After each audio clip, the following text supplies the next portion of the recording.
بسم اللہ الرحمن الرحیم۔ اللہ تبارک و تعالیٰ قرآن پاک میں ارشاد فرماتا ہے وَلَقَدْ نَصَرَكُمُ اللَّهُ بِبَدْرٍ وَأَنْتُمْ أَذِلَّةٌ فَاتَّقُوا اللَّهَ لَعَلَّكُمْ تَشْكُرُونَ۔ اور بے شک اللہ تعالیٰ نے بدر کے مقام پر تمہاری مدد فرمائی جب کہ تم بے سر و سامان تھے، تو اللہ سے ڈرو تاکہ تم شکر گزار بندے بن جاؤ۔ اللہ تبارک و تعالیٰ نے اس آیت مبارکہ کو اصحاب بدر کے لیے بدر کے مقام پر نازل فرمایا، اور اصحاب بدر کہ جو بدر کے مقام پر بے سر و سامانی کے عالم میں بغیر ہتھیار کے، بغیر سواریوں کے اور تعداد میں کم ہونے کے باوجود وہ صحابہ کرام رضوان اللہ تعالی علیہم اجمعین بدر کے مقام پر موجود تھے، اور اچانک سامنے 1000 کافروں کا لشکر کہ جو مسلمانوں پر حملہ آور ہو رہا تھا، اور ماہ رمضان کا مہینہ تھا، 17 رمضان جمعۃ المبارک کا دن تھا،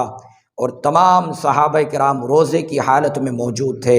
اور اچانک ان کافروں نے حملہ کیا۔ مسلمان کوئی جنگ کا ارادہ نہیں رکھتے تھے، مسلمانوں کے پاس کوئی زیادہ سواریاں موجود نہ تھی، مسلمانوں کے پاس کوئی ہتھیار موجود نہ تھے، لیکن قربان جائیں پیارے مصطفیٰ کریم علیہ السلام اور ان جاں نثاران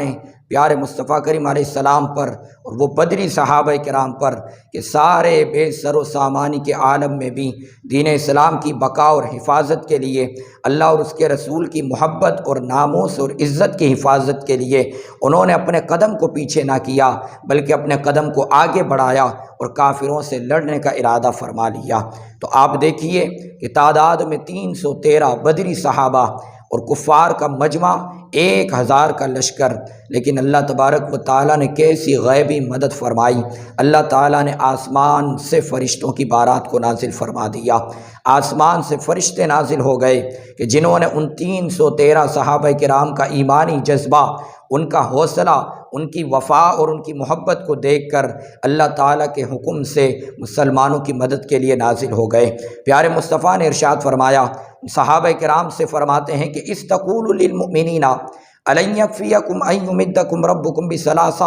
آلاف من الملائکۃ منزلین، کہ کیا تمہارے لیے یہ کافی نہیں ہے کہ اللہ تعالیٰ آسمان سے 3000 فرشتے ہماری مدد کے لیے نازل فرما رہا ہے؟ صحابہ نے عرض کی بلا یا رسول اللہ، کیوں نہیں؟ حضور نے ارشاد فرمایا ان تصبروا وتتقوا، تم صبر کرو اور تقوی اختیار کرو، ویاتوکم من فورہم، اور اگر تمہارے اوپر دوبارہ حملہ کر دیا جائے کافروں کی طرف سے،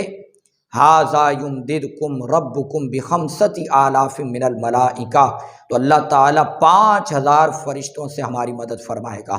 تو آپ دیکھیے مسلمانوں کا جذبہ،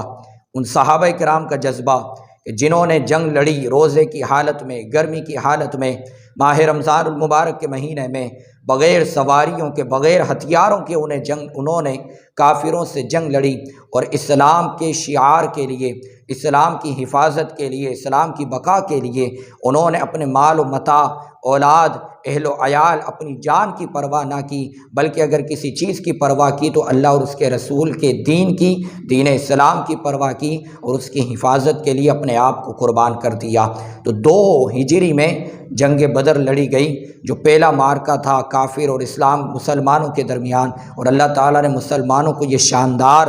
فتح اور کامیابی عطا فرمائی جو اللہ تعالیٰ نے بدر کے مقام پر مسلمانوں کے نصیب میں لکھی۔ تو اس آیت مبارکہ سے یہ بھی پتہ چلتا ہے کہ اللہ تعالیٰ نے فرمایا کہ اللہ تعالیٰ نے تمہاری مدد فرمائی، اور فرشتے اللہ تعالیٰ کے حکم سے مدد کے لیے نازل ہوئے۔ تو اس آیت سے یہ عقیدہ اور یہ بات ثابت ہوتی ہے کہ اللہ تعالیٰ نے جو فرشتوں کو نازل کیا تو در حقیقت ظاہری طور پر فرشتوں نے مدد فرمائی، لیکن در حقیقت وہ مدد اللہ تبارک و تعالیٰ کی مدد تھی۔ تو اسی طرح انبیاء کرام یا اولیاء کرام ہماری مدد اور نصرت جو فرماتے ہیں، تو مدد کرنا انبیاء اور اولیاء کا کام ہوتا ہے، لیکن در حقیقت اور اصل